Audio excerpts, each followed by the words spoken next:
The crowd erupted into applause as the band played its upbeat tune and the stage lights danced across the set. Jimmy Kimmel flashed his trademark grin, standing with arms outstretched as he welcomed his guest for the evening.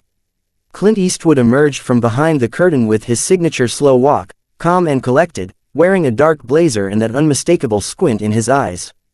The audience's cheers grew louder as he made his way toward Jimmy, who stepped forward for a handshake.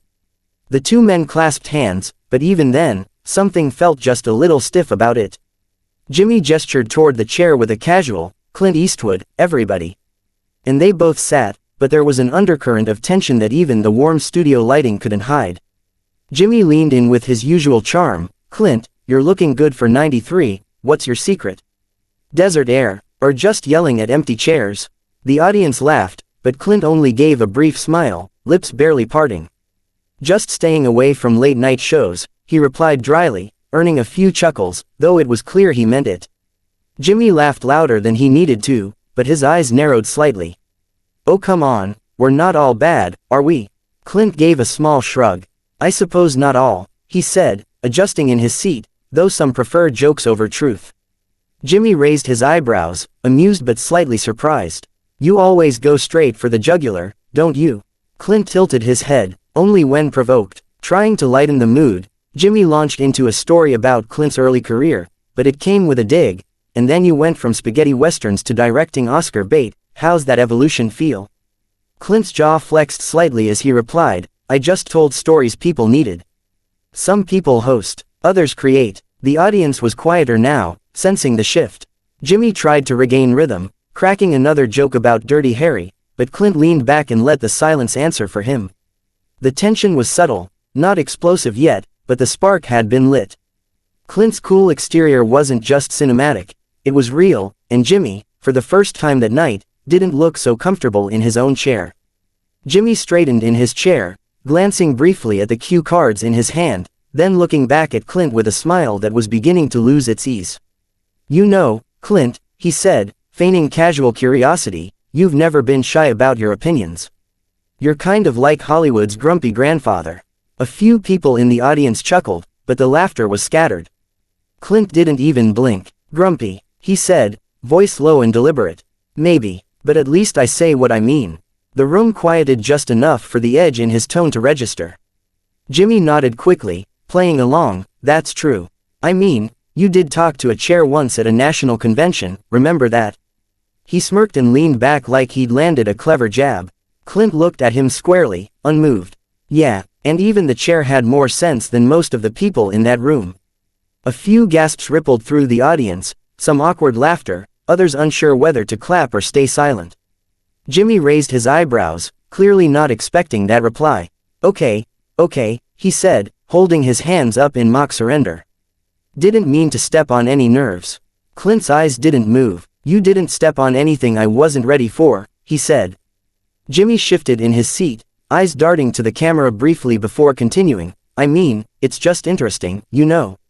A guy like you, gunslinger, rebel, ends up kind of conservative. It's ironic, isn't it?" Clint sat up straighter. "No, it's honest, but I wouldn't expect irony to mean much in a world full of fake laughter." There was a pause, a long one. The energy in the room had shifted noticeably, tension curling in the air like smoke. Jimmy tried to chuckle again, but this time, it came out dry. "Hey, we're just having fun here, Clint." Clint didn't smile. "I'm not here for fun, Jimmy. You brought me on to talk. So talk." The crowd was frozen now, leaning forward, eyes locked on the exchange. Jimmy glanced off camera again, clearly signaling something with his eyes, but the director didn't cut away. "All right," Jimmy said carefully, "let's talk. What bothers you the most about Hollywood right now?" Clint's lips pressed into a thin line. Pretending to be bold while living in fear. Making noise when there's nothing to say. Caring more about applause than substance. Jimmy nodded slowly, his smirk completely gone now. "Strong words," he said. Clint leaned forward, calm but firm. "It's the only kind I know." Jimmy tapped his fingers lightly on the desk, trying to maintain some rhythm, but his usual flow had vanished. He could feel the atmosphere getting heavier with each passing second. "So," he said, voice slightly strained, "you've clearly got some strong opinions about the industry. I guess that's what makes you, you." Clint didn't flinch, or maybe it's what makes me one of the last honest voices in it. The crowd reacted with a low murmur. Jimmy tilted his head, attempting to reclaim control. Honest voices, huh, I mean, Clint, with all due respect, some would say your views are, let's say, outdated. Clint's eyes narrowed just slightly. And some would say your comedy's predictable. But I'm not here to play the ratings game. Jimmy leaned back, his smile now visibly forced. Touché, he muttered, before quickly pivoting. Let's talk about your last film. There was some, backlash around how you portrayed certain characters. Some critics said it lacked sensitivity to modern perspectives. Clint gave a half laugh, not out of humor, but more like disbelief. Modern perspectives? You mean censorship with a pretty name? That landed like a punch. The audience fell completely silent.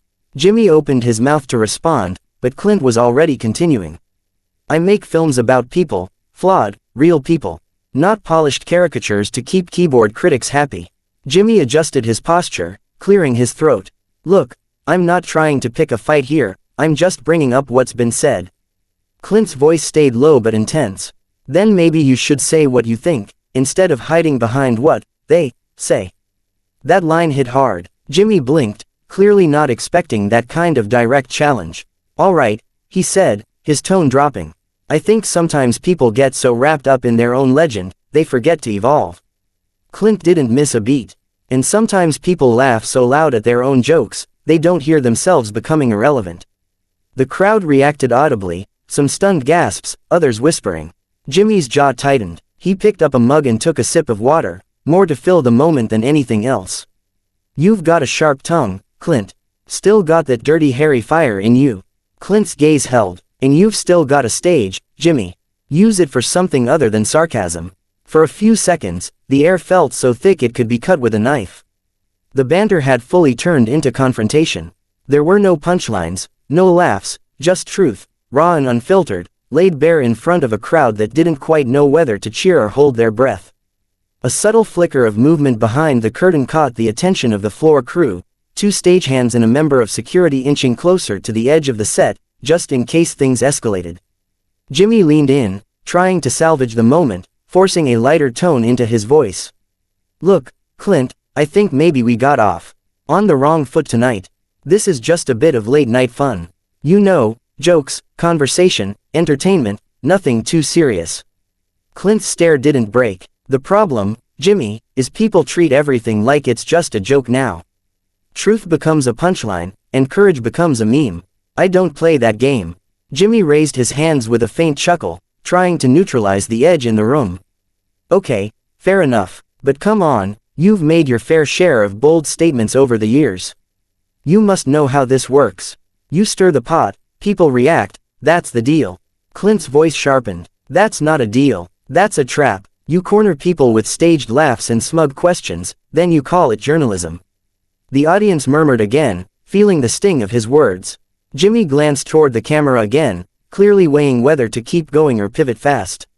I invited you here, Clint, because I respect what you've done. But this isn't the vibe we're going for tonight, Jimmy said, the edge in his tone slipping through now. Clint nodded slowly, eyes still locked. You didn't invite me to talk. You invited me to be a spectacle. You wanted the cowboy to stumble on cue, didn't you? Jimmy sighed, annoyed. No one's setting you up, Clint. This is just a conversation. Clint leaned forward, one finger pointed toward Jimmy. Then listen instead of laughing. Because I've been around long enough to know the difference between a seat at the table and a seat under the spotlight. At that moment, the energy in the room tipped. It was no longer a celebrity interview, it had become a confrontation of values. Jimmy sat back, folding his arms, his smile now completely gone. You're taking this way too seriously, he muttered. Clint slowly stood, adjusting his jacket. And you're not taking anything seriously enough. The crew behind the camera began to move, unsure of what Clint was about to do. Jimmy blinked in disbelief. Are you leaving? Clint didn't answer at first. He glanced toward the audience, who watched with stunned faces, and then turned back to Jimmy. I don't belong in a room where people clap for the sound of their own echo, he said, stepping away from the chair. A soft gasp ran through the crowd. Jimmy stood as well, one hand half raised in protest. Clint, don't be dramatic, sit back down. Let's finish the segment. Clint stopped, turned halfway toward Jimmy, and said with absolute calm, "Maybe you need a different kind of guest. One who thinks your jokes are funny." Then he walked. Just like that, no look back. The camera tried to follow, but the director froze, unsure whether to cut to commercial or let it roll. The live feed held for a few painful seconds before suddenly fading to black, leaving viewers at home stunned in silence. The screen came back from black, and the band played a few scattered notes, unsure whether to continue. Jimmy sat alone in his chair, still stunned, one hand resting on the edge of his desk as he stared off toward the side of the stage where Clint had disappeared. The applause sign blinked, but barely anyone in the audience responded. The atmosphere was heavy, confused, and uncomfortable. Jimmy finally turned toward the camera, offering a half-hearted smirk. "Well, that was Clint Eastwood, folks." The words came out dry and hesitant, his usual comedic rhythm nowhere to be found. A few nervous laughs echoed, but they fizzled out quickly. He adjusted the mic on his collar and tried to continue. "You never really know how these interviews are gonna go, right?" he said, forcing out a chuckle that didn't quite land. "Sometimes you get a laugh, sometimes you get walked out on." The crowd stayed mostly silent, unsure if they were supposed to find this amusing. Jimmy tried to regain control. "Look, I've always said this is a space for open conversation. We invite people from all perspectives, and sometimes that means things get a little tense." But his words felt like damage control, not the usual snappy monologue. Backstage, Clint was already halfway to the exit, his expression unreadable. He didn't speak to the crew. He didn't look back. He walked straight out of the studio doors and into the black SUV waiting for him. A few production assistants whispered in the wings, unsure whether they had just witnessed a meltdown, a media stunt, or the most honest moment the show had ever aired.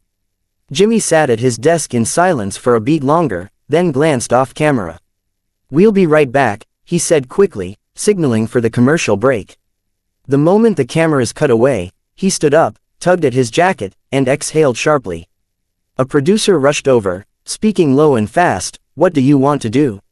Should we issue a statement?" Jimmy waved it off. "Let's see what Twitter says first." But behind the attempt at humor, his jaw was tight. He hadn't just lost control of an interview, he'd been challenged on his own stage, by a legend who didn't care about optics. Clint hadn't raised his voice, hadn't lashed out, and yet his quiet defiance rang louder than any monologue ever could.